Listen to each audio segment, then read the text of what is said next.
Boker Tov, la deuxième paracha de ce Shabbat s'appelle Bechokotai. Et on dit Bechokotai Telechu. Vous marcherez, si vous marchez, selon les lois de Dieu.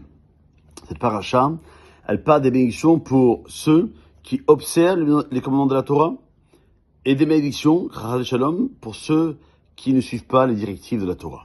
Nos Chachamim nous disent que la récompense pour les Mizot n'est pas de ce monde. Pourquoi la Torah promet-elle des bénédictions et l'abondance dans ce monde à ceux qui observent ces Mizot?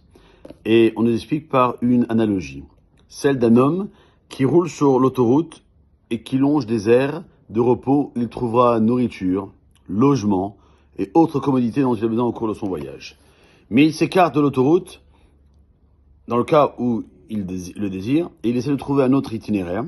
Non seulement il ne trouvera pas d'endroit où manger ou dormir, mais le voyage sera difficile.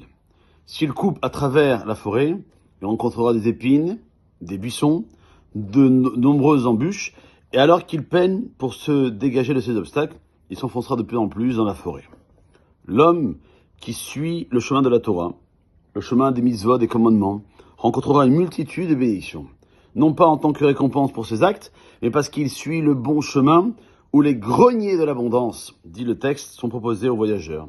Celui qui essaie de fixer son propre itinéraire, non seulement il manquera de nourriture et d'eau, mais il sera poursuivi par des animaux sauvages et s'aventurera plus avant dans la forêt jusqu'à se perdre.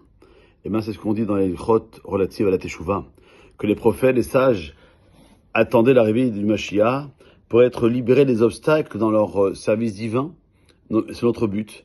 Et donc, nous devons essayer chaque fois que c'est possible de nous mettre dans des situations où les obstacles sont levés avant même l'arrivée du Mashiach. Chaque pas que nous faisons sur la voie de la Torah écartera avec l'aide d'Hachem les obstacles qui pourraient se dresser dans notre service divin et nous assurera la bénédiction que la Torah énumère dans cette paracha de Bechokotai et que ces brachot, elles soient non seulement matérielles, mais surtout et aussi spirituelles. Passez une bonne journée.